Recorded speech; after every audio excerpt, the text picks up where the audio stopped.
pengakuan sebagai keturunan Nabi. Ini bisa untuk dipelajari dari studi teks dan studi tekstualitas, juga studi intertekstualitas, namanya muqabalatun nusakh. Nasabah alawi, para habib-habib yang aku keturunan Nabi itu saya teliti berdasarkan metodologi ilmu sejarah, metodologi ilmu nasab, dengan pendekatan studi teks, studi tekstualitas, dan studi intertekstualitas. Saya urutkan terlebih dahulu nama-nama orang yang mengaku, dalam hal ini Bahar bin Smith. Saya urutkan nama-namanya, kemudian saya bandingkan dengan Rizik Syihab, saya urutkan namanya sampai Nabi Muhammad.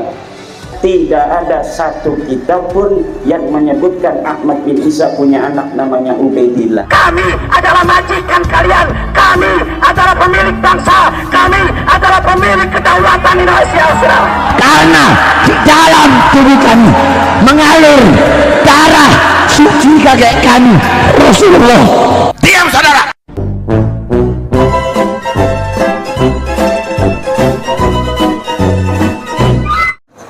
Pesantrennya namanya Hidayatul Tulab. Hidayah itu adalah dilalah, petunjuk. Hidayah itu ada dua, ada Hidayatul Bayan, ada Hidayatul Taufiq. Hidayatul Bayan itu dimiliki oleh setiap orang yang diberikan oleh Allah Subhanahu wa Ta'ala tanggung jawab. Seperti Nabi tanggung jawab untuk menyampaikan wahyu-wahyu Allah, dia memberi petunjuk kepada manusia untuk mencapai ke dalam keridhaan Allah, agama yang dicintai Allah, yaitu agama Islam. Innaka tahdi ila siratim mustaqim. Ada hidayah itu hidayatul taufiq. Kalau hidayatul taufik itu tidak bisa dilakukan oleh manusia. Dia adalah hak prerogatif Allah sebagai Tuhan. Yahdi man yasha, memberikan hidayah kepada orang yang dikehendaki. Nabi Muhammad saja ini tidak bisa memberikan hidayatul taufik kepada siapa orang yang Nabi Muhammad inginkan. Dalam Al-Quran Allah katakan, innaka la tahdi man ahbabta walakinallaha yahdi man yasha. Wahai Muhammad, sesungguhnya engkau tidak bisa memberikan petunjuk hidayah kepada orang yang engkau kehendaki, orang yang engkau cintai, walakinallaha yahdi man yasha. Tetapi Allah lah yang memberikan hidayah terhadap orang-orang yang diinginkannya. Hidayah di sini maksudnya adalah hidayatul taufiq. Kalau hidayatul bayan itu Nabi Muhammad itu dapat tugas untuk memberi petunjuk kepada manusia, pewarisnya juga mendapat petunjuk, mendapat keharusan, kewajiban mengikuti para rasul untuk memberi petunjuk kepada masyarakatnya. Pengasuh pesantren mempunyai kewajiban hidayatul bayan terhadap santrinya untuk mampu memahami agama dengan benar. Itu hidayatul bayan. Semua orang yang mempunyai tanggung jawab itu dia mempunyai tanggung jawab hidayatul bayan. Pembina pramuka ketika dia menguji anak-anak pramuka agar mampu untuk menelusuri apa yang dicari, itu belajar mencari jejak. Setiap jejaknya ada hidayah, ada petunjuk ke kiri, ke kanan. Nah, itu namanya hidayatul bayan. Itu siapa saja bisa. Tapi kalau hidayatul taufik itu hanya Allah. Innaka la tahdi man ahbabta. Kata para sebagian mufassir, ayat innaka la tahdi man ahbabta ini menjadi dalil kafirnya Abu Thalib. Abu Thalib itu pamannya Nabi Muhammad, Abu Thalib bin Abdul Muttalib.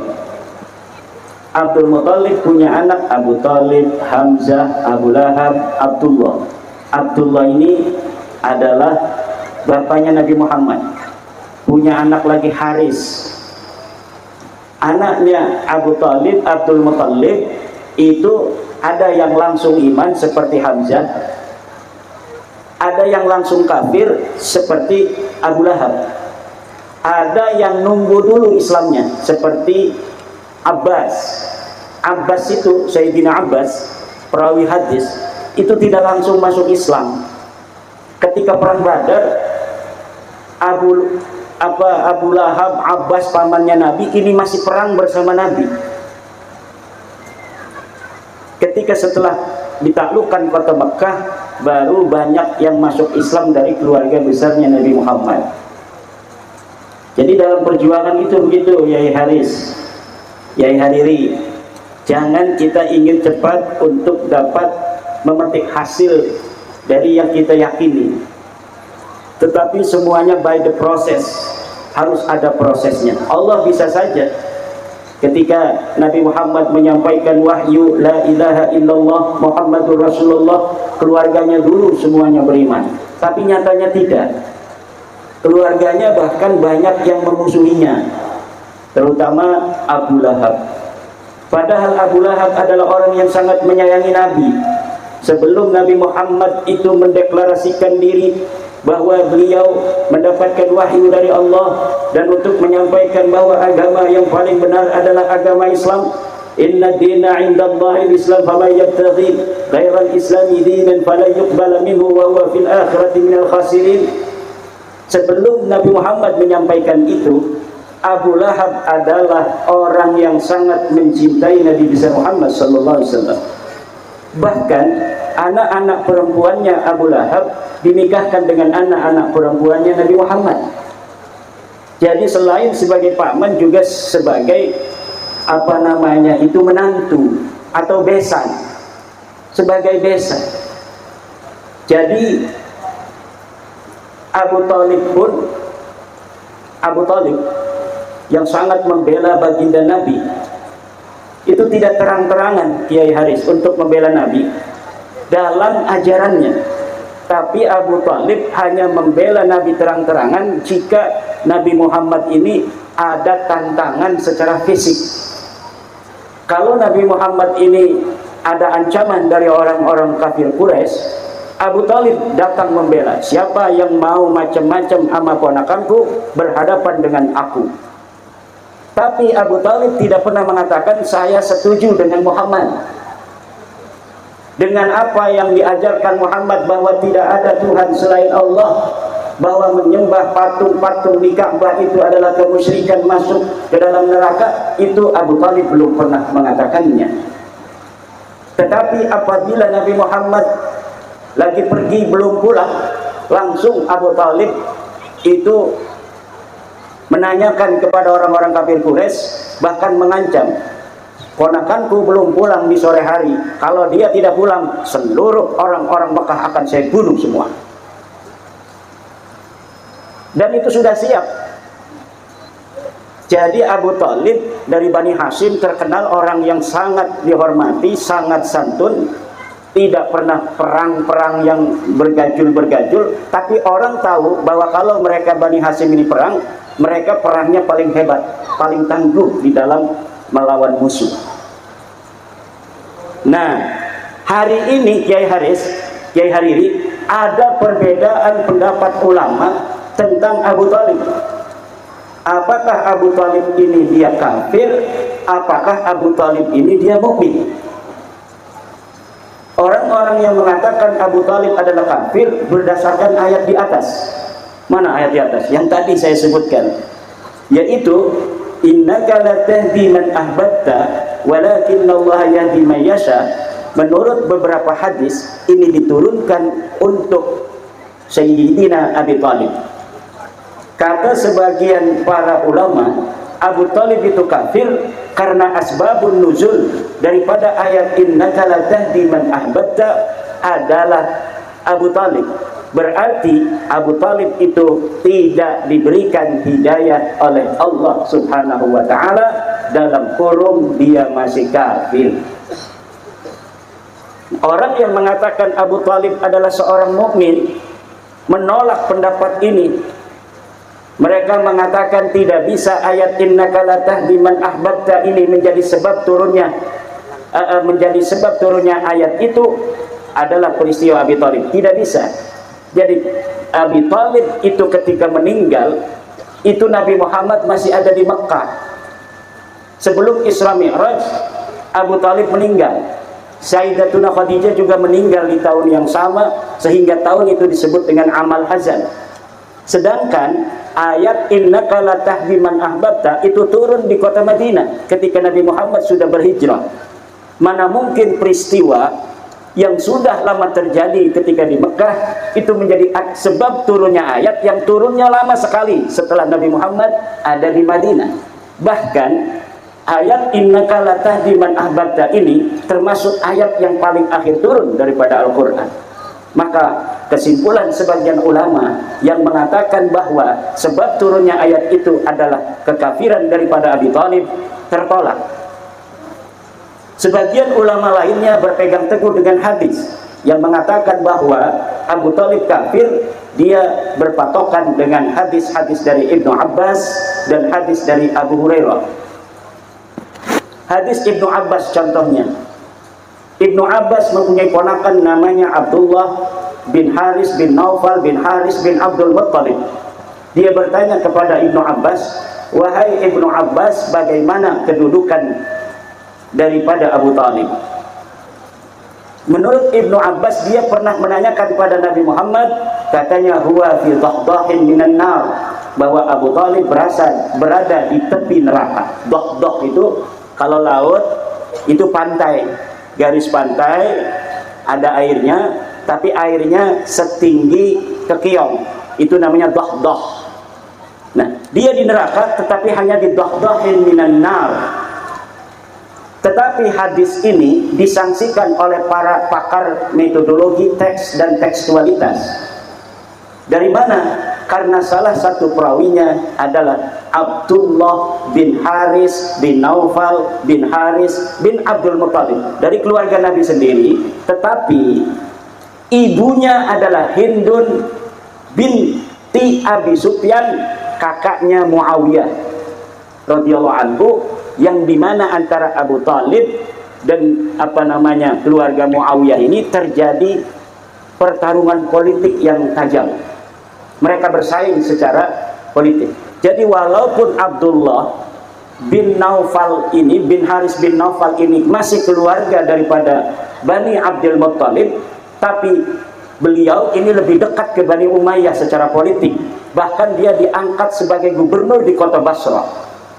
Ketika dilihat dari kedudukannya yang mempunyai jabatan politik di kota Basrah sebagai gubernur ketika Muawiyah berkuasa, ini menunjukkan keberpihakannya kepada keluarga Bani Umayyah lebih tinggi daripada keberpihakannya kepada keluarga pamannya sendiri, yaitu Abi Thalib.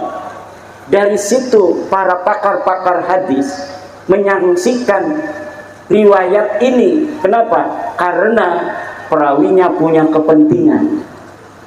Jadi di dalam kita menerima khabar hadis itu, walaupun secara riwayat itu sahih, tetapi secara penelitian teks dan tekstualitas itu bisa jadi tidak lulus.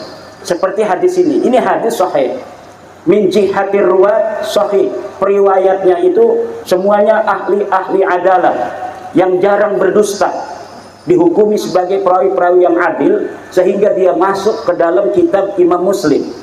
Sebagaimana kita ketahui, kalau hadis itu sudah ada di dalam kitab Imam Muslim dan kitab Imam Bukhari, itu adalah min as-sahil asanid, termasuk perawi-perawi yang paling sahihnya sanad. Tetapi apabila diuji dari teks dan intertekstualitas, itu belum tentu seperti hadis ini. Makanya sebuah riwayat apabila diriwayatkan oleh orang yang punya kepentingan, ini perlu diteliti ulang. Seperti adanya pengakuan sebagai keturunan Nabi. Ini bisa untuk dipelajari dari studi teks dan studi tekstualitas, juga studi intertekstualitas, namanya muqabalatun nusakh, yaitu dengan cara membandingkan sebuah berita yang terdapat dalam kitab dengan berita lainnya, dikumpulkan berdasarkan tahunnya, kemudian setelah dikumpulkan berdasarkan tahunnya, kita uji berdasarkan manuskripnya. Setelah diuji berdasarkan manuskripnya, ditulis tahun berapa ini manuskrip. Setelah diketahui ditulis tahun berapa, siapa yang menulis? Nah, siapa yang menulis ini? Apakah penulis ini mempunyai kepentingan ataukah tidak? Kalau misalnya seorang yang mengaku sebagai keturunan raja daripada Palembang itu siapa? Sriwijaya pada tahun 1400 Masehi, misalnya dia keturunan daripada Raja Sriwijaya. Kalau yang menulis ini adalah orang yang mengaku itu perlu sebuah penelitian yang diawali oleh ketidakpercayaan terlebih dahulu. Setelah kita tidak percaya dengan berita itu, maka kita mencari dalil akan klaimnya itu. Jadi kita tidak percaya selama klaimnya itu tidak punya bukti. Ketika klaimnya itu terbukti, baru kita percayai. Begitu pula yang saya lakukan untuk meneliti nasab Ba'alawi. Nasab Ba'alawi, para habib-habib yang aku keturunan Nabi itu, saya teliti berdasarkan metodologi ilmu sejarah, metodologi ilmu nasab, dengan pendekatan studi teks, studi tekstualitas, dan studi intertekstualitas. Saya urutkan terlebih dahulu nama-nama orang yang mengaku, dalam hal ini Bahar bin Smith. Saya urutkan nama-namanya, kemudian saya bandingkan dengan Rizik Syihab. Saya urutkan namanya sampai Nabi Muhammad, dari mana dia mengaku, kemudian saya potong-potong berdasarkan tahun-tahun. Kemudian saya ambil kitab-kitab yang berada di tahun itu yang telah dicatat oleh para ulama-ulama nasab. Nah, dari mulai Nabi Muhammad saya teliti apa betul dia punya anak namanya Fatimah, terverifikasi. Kemudian Siti Fatimah mempunyai anak katanya Husain, terverifikasi. Husain mempunyai anak bernama Ali Zainal Abidin, terverifikasi, ada kitabnya. Kitabnya kitab masa lalu berdasarkan hadis-hadis yang sahih juga ada. Kemudian Ali Zainal Abidin mempunyai anak Muhammad Al-Baghir, terverifikasi. Muhammad Al-Baghir mempunyai anak bernama Ja'far As-Sadiq, terverifikasi. Ja'far As-Sadiq mempunyai anak bernama Ali Al-Uraidi, terverifikasi. Ada dalam kitab-kitab sejarah, kitab nasab, juga kitab-kitab hadis. Kemudian Ali Al-Uraidi mempunyai anak Muhammad An-Naqib, terverifikasi. Muhammad An-Naqib mempunyai anak Isa, terverifikasi. Isa mempunyai anak bernama Ahmad, terverifikasi. Dari Ahmad ini, betulkah dia punya anak namanya Ubaidillah? Tidak ada satu kitab pun yang menyebutkan Ahmad bin Isa punya anak namanya Ubaidillah. Baik dalam kitab nasab, baik dalam kitab sejarah, kitab hadis, dan kitab apapun, tidak pernah ada seorang Ahmad bin Isa yang wafat 345 Hijriah punya anak namanya Mang Ubaid. Tidak ada. Dari situ mereka marah-marah sama saya. Dari situ mereka marah-marah sama saya. Lalu kapankah mereka mengaku keturunan Nabi? Katanya dari jalur Ahmad bin Isa ini. Tahun 895 Hijriah. Setelah 550 tahun dari kematian wafatnya Ahmad bin Isa. Wafatnya Ahmad bin Isa 345 Hijriah. Kosong, celut, tidak ada pengakuan apa-apa dari mereka, keluarga mereka. Ada itu pada tahun 895 Hijriah. Siapa yang pertama kali mengaku? Ali As-Sakron, leluhurnya Rizik Syihab. Dia membuat kitab namanya Al-Burqatul Musyiqah. Disitulah dia pertama kali mengaku sebagai keturunan baginda Nabi besar Muhammad sallallahu alaihi wasallam. Lalu dia mengurutkan nama-nama sampai Ahmad bin Isa, yang nama-nama ini 90% fiktif, tidak ada orangnya. Hanya sampai buyutnya saja yang ada orangnya. Ali As-Sakron bin Abu Bakar bin Abdurrahman As-Segaf bin Muhammad Maula Dawilah bin Ali Sahib Darak bin Ali Al-Ghayur bin Muhammad Faqih Muqaddam bin Ali bin Muhammad Sahib Birbat bin Ali Qalikosan bin Alwi bin Muhammad bin Alwi bin Ubaid. Ini semuanya 90% fiktif. Ubaid ini dicangkolin kepada Ahmad bin Isa. Yang ada itu hanya dari Ali As-Sakron bin Abu Bakar bin Abdurrahman Assegaf bin Muhammad Maula Dawilah. 4 nama ini benar. Ke atasnya nggak ada orangnya. Kiai Imad dari mana tahunya itu nggak ada orangnya? Ya kan masing-masing punya sejarah, ditulis sejarahnya. Dia meninggal tahun sekian, dia lahir tahun sekian, dia jadi ulama besar, dia punya uang banyak, dia punya murid siapa, dia punya guru siapa.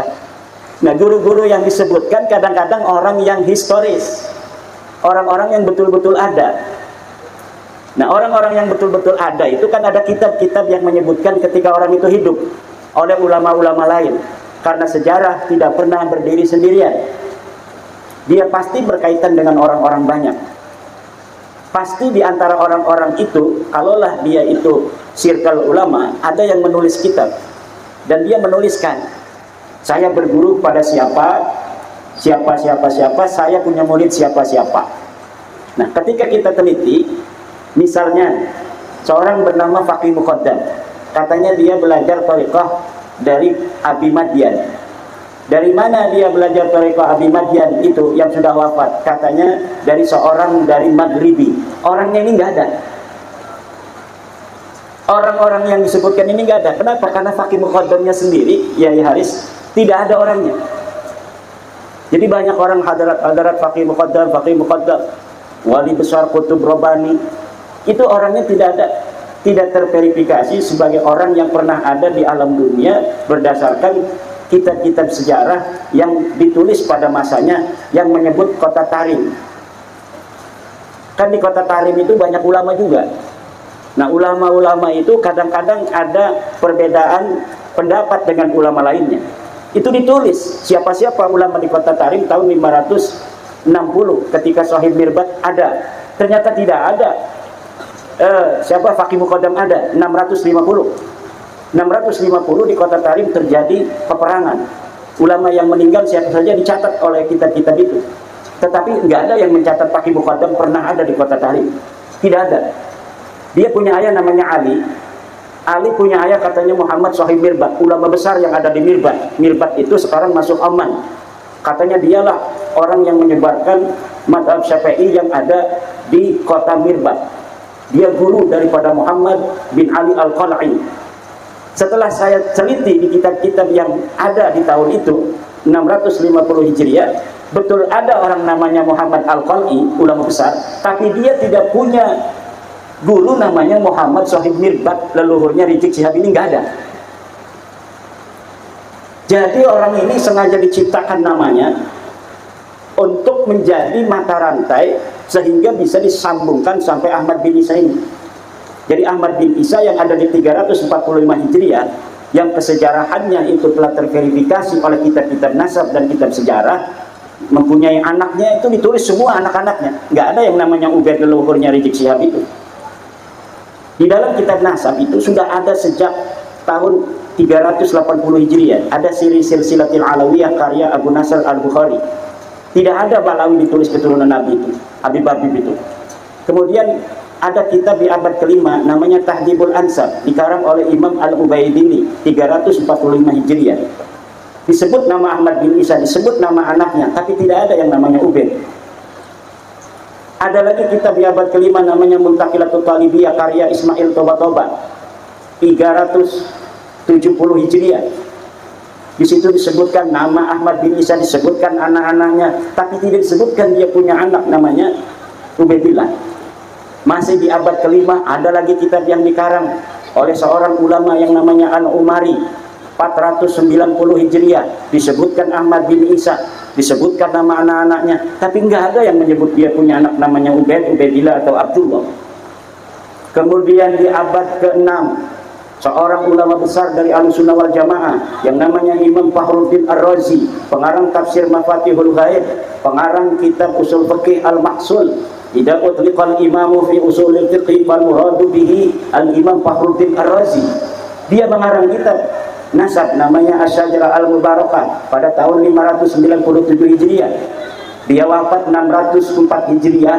Dia mengarang kitab nasab 597 Hijriah. Dia menyebutkan nama Ahmad bin Isa, anak-anaknya semua ditulis bahwa dia hanya punya 3 anak namanya Muhammad, Ali dan Husain. Tidak ada anak namanya Ubaid, tidak ada namanya Abdullah, tidak ada namanya Ubaidillah. Di abad ke-7, seorang ulama nasab yang mengarang kitab namanya Al-Fakhri, tahun 614 dia mengarang kitab namanya Al-Fakhri. Di dalamnya dia menyebutkan nama Ahmad bin Isa, anak-anaknya disebutkan, tetapi tidak ada di situ anaknya yang bernama Ubaid. Kemudian kitab Al-Asili tahun 700 Hijriah karya Ibnul A'raj juga tidak menyebutkan nama anaknya Ahmad bin Isa. Ahmad bin Isanya disebut, nama anaknya disebut, tetapi nama Ubaid tidak disebut. Kemudian ada kitab As-Sabatul Muson, ada lagi kitab di abad 9 Umdatul Talib As-Sugro karya Ibnu Inabah tahun 828. Dia mengarang lagi kitab yang kedua namanya Umdatul Talib Al-Kubro tahun 828 juga. Tidak ada nama anaknya Ahmad bin Isa yang namanya Ubaid. Itu dari sisi ilmu nasab. Baru setelah abad 9 mereka nulis kitab banyak. Makanya kata Hanif Alatas, saya bisa mengumpulkan 187 kitab yang menyatakan, menulis bahwa Ba'lawi turunan Nabi. Iya, tapi semuanya ada di abad 9 ke atas sampai sekarang. Tidak ada yang menyebutkan sebelum abad ke-9. Tidak ada, karena ngakunya baru abad ke-9 itu. Kemudian dari sisi ilmu sejarah itu telah ditulis oleh Ibnu Ishaq abad kedua Hijriah, Ibnu Hisham oleh Nasabu Quraisy, Tarikh Baghdad, Al-Kamil Fit Tarikh, Al-Hamadani. Kemudian di Yaman sendiri ada Tabaqat Fuqaha'il Yaman abad kelima. Kemudian ada Tarikh Al-Yafi'i, ada lagi kitab Tabaqat Sulaha'il Yaman, ada kitab Mir'atul Jinan, ada kitab As-Suluk fi Tabaqatil Ulama wal Muluk, ada Al-Makrizi. Semuanya tidak menyebut nama-nama leluhur-leluhur Ba'lawi itu, yang menjadikan orang-orang yang disebut itu semuanya ahistoris. Apa artinya ahistoris? Sosoknya saja tidak ada. Makanya ribut itu di YouTube, di TikTok, Fakih Muqaddam kafir katanya karena mengaku mi'raj ke langit. Di dalam kitabnya Ba'lawi itu di abad ke-10 Hijriah ada menyebut Fakih Muqaddam waliullah, dia mi'raj ke langit 70 kali. Sedangkan di dalam kitabnya Mbah Hasyim Asy'ari, Risalah Ahlussunnah wal Jamaah, disebutkan orang yang ngaku mi'raj itu kafir. Maka kata-kata ulama-ulama di YouTube itu Fakih Muqaddam kafir. Saya ditanya oleh Gus Haji Jazuli, Kiai Fakih Muqaddam kafir itu setuju nggak dengan ulama-ulama itu? Tidak. Kenapa Kiai nggak setuju? Karena saya melihat yang namanya orang mukmin, orang muslim, orang kafir itu harus ada orangnya. Nah emang kenapa? Ya Fakih Muqaddam ini orangnya saja tidak ada. Gimana tidak adanya Kiai? Orang ada biografi, ada buku yang khusus menulis Al-Imam Fakih Muqaddam ini banyak sekali. Siapa para dokter-dokter di Yaman yang berani berhadapan dengan saya untuk membuktikan kesahihan sosok Fakih Muqaddam pernah ada di dunia? Nggak ada yang berani. Nggak bakal ada yang berani. Kenapa? Karena buku biografi Fakih Muqaddam itu ditulisnya baru 50 tahun yang lalu. Bahkan salah satunya yang nulis orang Indonesia.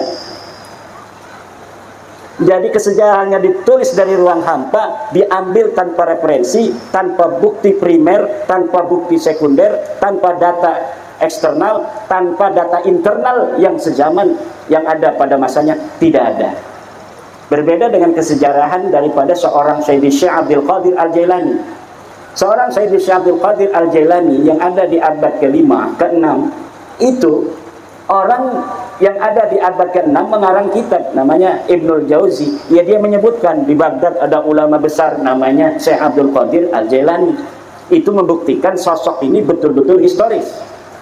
Mengenai nasabnya, ulama-ulama nasab itu mencatat nama Sayyidi Syekh Abdul Qadir Al-Jailani sebagai keturunan baginda Nabi Muhammad SAW itu sejak kematian wafatnya Sayyidi Syekh Abdul Qadir Al-Jailani. Kenapa waktu hidupnya tidak? Karena waktu hidupnya Syekh Abdul Qadir Al-Jailani tidak pernah mengaku di hadapan orang sebagai keturunan Nabi. Baru diketahui dari keluarganya ketika mau dicatat sejarahnya, keluarganya mengatakan bahwa ini silsilah ayahku Syekh Abdul Qadir Al-Jailani sampai kepada Sayyidina Hasan. Itu. Jadi itu sudah terverifikasi. Tetapi kalau Balawi ini sama sekali Bapak. Kalau hadarat-hadarat ila hadrati faqih muqaddam itu kemana larinya nggak tahu saya. Kalau kitanya jelas dapat pahala, tapi mentoknya kemana ini nggak tahu. Karena orang baca Fatihah pasti dapat pahala. Maka udah kita baca Fatihah kepada yang jelas-jelas ada orangnya. Siapa? Ya para sahabat Nabi, para ulama-ulama, kiai-kiai kita, guru-guru kita di kampung yang mengajarkan agama, mengajarkan praktek sholat, praktek wudhu, yang mengajarkan kesantunan, yang mengajarkan kecintaan terhadap agama, kecintaan terhadap negara, yang tidak memprovokasi antara bangsa yang satu dengan bangsa yang lain, antara bangsa dan negara. Tidak ada ulama-ulama NU menyuruh jamaah pengajian yang mulia besok kita demo turunkan BBM. Enggak ada dari zaman dulu. Belum pernah ada ulama NU menyuruh demo kepada masyarakatnya, kepada negara. Kenapa? Karena ulama berhusnudzon, masing-masing punya tugasnya. Tugas kita mengajarkan umat untuk membawa ke dalam keridhaan Allah. Tugasnya para pemimpin kita di negara adalah untuk membawa kemaslahatan pada masalah-masalah duniawi. Dan para ulama yakin tujuan dari para pemimpin itu semuanya kebaikan untuk bangsa dan negara. Ini yang diajarkan ulama kita. Kalau mengenai oknum-oknum, semuanya ada oknum. Kita ini sudah stadium 4 korupsi. Buktinya kita aman-aman saja. Kalau kelaparan di mana-mana terjadi, pembangunan sama sekali tidak ada. Kemudian bapak lurahnya pakainya Rubicon, bapak camatnya pakainya Hiace, misal. Istrinya pakainya Alphard, sementara tidak ada sama sekali pembangunan. Baru itu ketimpangan yang nyata. Sekarang ini enggak. Kita sampai ke sini di pelosok ini di aspal, walaupun gejlok-gejlok. Saya tidur di tol, tiduran, nggak tidur beneran. Ketahuan ini udah dekat kalau udah gejlok-gejlok. Karena biasanya kalau di kampung kan terbatas anggaran kita itu. Mudah-mudahan aja nanti kita bisa dengan segala upaya-upaya pemimpin kita. Ini sebenarnya Bapak, orang pemimpin kita ini program itu semuanya benar, semuanya baik. Ada ketidaksinkronan di tengah, kadang di pinggir, itu aja. Dan ini berusaha berbagai macam metode. Sekarang tadi saya lihat di YouTube itu Bapak Presiden kita mengadakan program Danantara Indonesia, bikin super holding untuk BUMN agar uang tidak banyak melebur yang tidak-tidak, tetapi betul-betul untuk simpanan investasi, bukan hanya untuk hari ini, bisa sampai 100 tahun lagi, bisa 200 tahun lagi, bisa 500 tahun lagi untuk anak cucu kita. Jadi kayak rumah tangga kita juga punya tabungan. Kan kita di rumah juga kan nabung. Kalau orang punya warung itu kemudian dia dapat 100.000 dibelanjain semua. Besok dapat 200.000 belanjain semua. Walaupun barang semakin banyak, kalau tidak ada ketahanan ekonomi berupa celengan tabungan, ini tidak akan beres kehidupan Bapak dan Ibu. Jadi tiap hari harus jelas berapa persen yang harus dimasukkan sebagai tabungan. Kalau kita dapat 100.000, misalnya 20% lah kalau kita banyak tanggungan yang kita celengin. Berarti 20.000 ini harus matang dia, nggak boleh diomongin. Kalau dapatnya 200.000 berarti 40.000 kita harus masuk celengan per hari. Tapi kalau kita masih bujangan, itu bisa 80% kita masukkan. 80.000, 40.000 buat makan. Atau kalau misalnya kitanya masih makannya sama orang tua karena masih bujangan, 100.000 dapat 90.000 masuk celengan, 10.000 kita buat jajan. Semakin cepat kaya raya itu. Nanti kalau sudah aman investasi, baru kita kaya orang. Makan apa saja, jajan apa saja. Tapi sebelum aman ekonomi kita, maka kita lebih baik untuk banyak menabung. Kalau sudah punya aset, kita bisa beli tanah. Udah aman tuh berarti kalau udah beli tanah tuh. Atau beli kebun kelapa sawit dapat 2 hektar mah. Ya kan? Nah itu berarti sudah aman. Tapi kalau semuanya berbentuk barang, walaupun punya toko gede, tidak ada tiap hari kita untuk tabung, maka ini ketahanan ekonomi kita berarti belum kuat. Nah, Pak Prabowo hari ini sedang mencari cara bagaimana agar kekayaan kita hari ini itu dapat dinikmati oleh anak-anak kita di masa yang akan datang. BUMN yang selama ini banyak kebocoran oleh orang-orang partai, karena BUMN kadang-kadang yang jadi direktur dia direkomendasi oleh partai, akhirnya partai ada cara mintain duit dan lain sebagainya. Sekarang ini Bapak Prabowo ingin bahwa kebocoran ini sangat sedikit sekali, diminimalisir, ada efisiensi dan lain sebagainya. Sebenarnya ini untuk anak cucu kita ke depan, dan kita harus husnudon. Nah, ini bab husnudon ini Pak Kiai Suparman di sini. Jangan husnudon pada nasab yang gak jelas. Nasab yang gak jelas di husnudoni, udah tahu dia ini kalau misalnya kita husnudon akan mendolimi kita, mintain duit, ngedoain jelek, mengadu domba dan lain sebagainya. Dia ajak itu jamaah-jamaah untuk meyakini dia sebagai turunan Nabi, agar mempunyai kesetiaan mutlak, sehingga dibawa kemana saja oleh dia, bahkan untuk melawan negara. Mau itu orang-orang. Kalau acara NU mau mengadakan di wilayah, acara NU kita nanti harlah kita datang ke alun-alun, itu ketua MWC nyari-nyari dana untuk ngituin ibu-ibu yang kita bawa, kira kasih sama kita nasi, ya kan, masing-masing MWC kadang-kadang dikasih jajan juga, karena dia datang itu kan atas kemauan kita sebagai ketua MWC yang diperintahkan oleh ketua PWNU. Itu manusiawi. Tapi kalau orang yang ngaku turunan Nabi, yang memanfaatkan jiwa dan raga daripada orang-orang yang dimanfaatkan ini, itu nggak ada begitu-begitu. Dia hanya diperas daripada keyakinan itu untuk mencintai keluarga Nabi sebagai perjuangan agama, perjuangan mencintai turunan Nabi. Jiwa raganya dimanfaatkan bahkan untuk hal-hal yang akan membuat dia rugi, baik dunia maupun akhirat. Suruh melawan pimpinan sendiri, suruh melawan negara, suruh melawan polisi, suruh melawan lurah, mau aja. Ini demi membela cucu Nabi, padahal cucu palsu. Bukan hanya terverifikasi sebagai cucu palsu dari sisi ilmu nasab, ilmu sejarah, tes DNA pun sudah. Kita punya ahli-ahli dari Badan Riset dan Inovasi Nasional yang sudah meneliti mereka.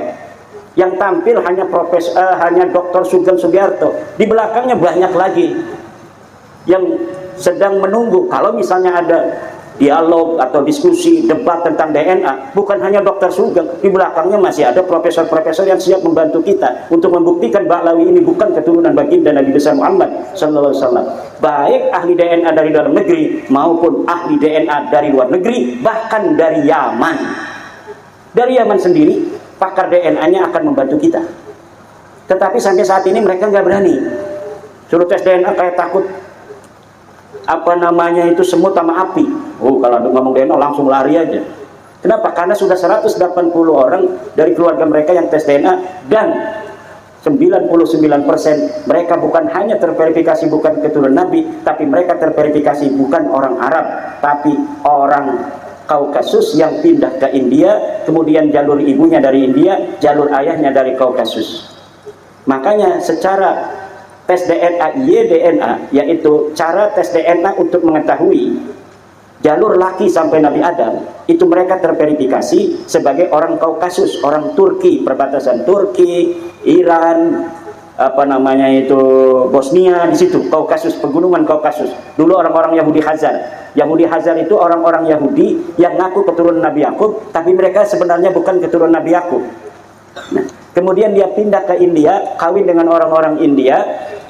Makanya dari tes DNA mitokondrianya, yaitu jalur ibu atau jalur dua-duanya untuk mengetahui persentase genetik dia ini lebih dominan dari daerah mana, itu terverifikasi mereka ini 48% dari jalur ibunya adalah India. Dan ini bisa dibuktikan. Coba lihat di internet itu, DNA Najwa Shihab. Itu 48% dia jalur mitokondrianya, jalur ibunya adalah orang India.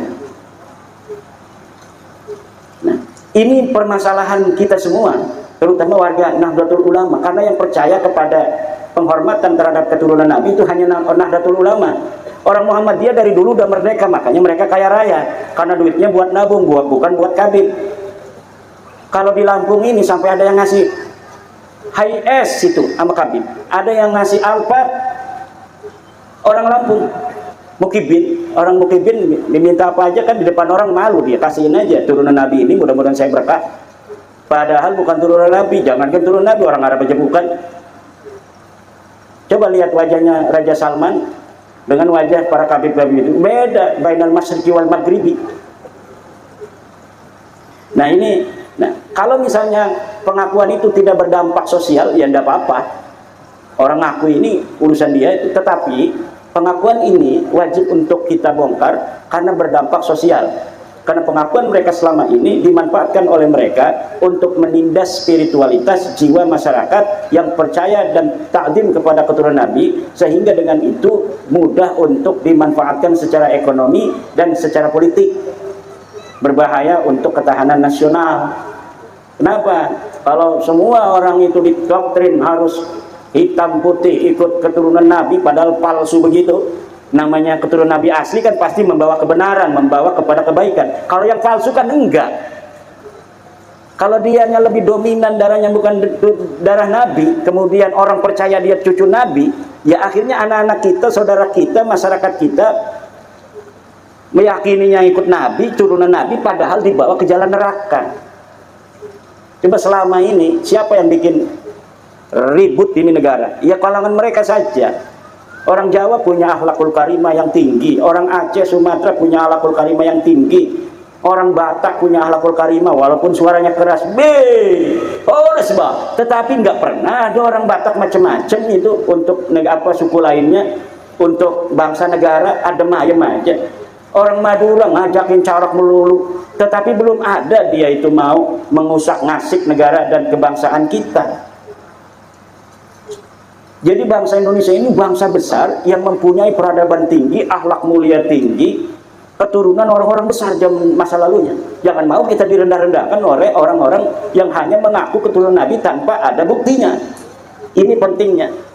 Makanya kita ini bukan untuk membuka aib sebenarnya, tetapi untuk melindungi masyarakat kita dari pemanfaatan pengakuan itu untuk kepentingan yang tidak baik, yang tidak ada kemanfaatnya untuk masyarakat kita itu.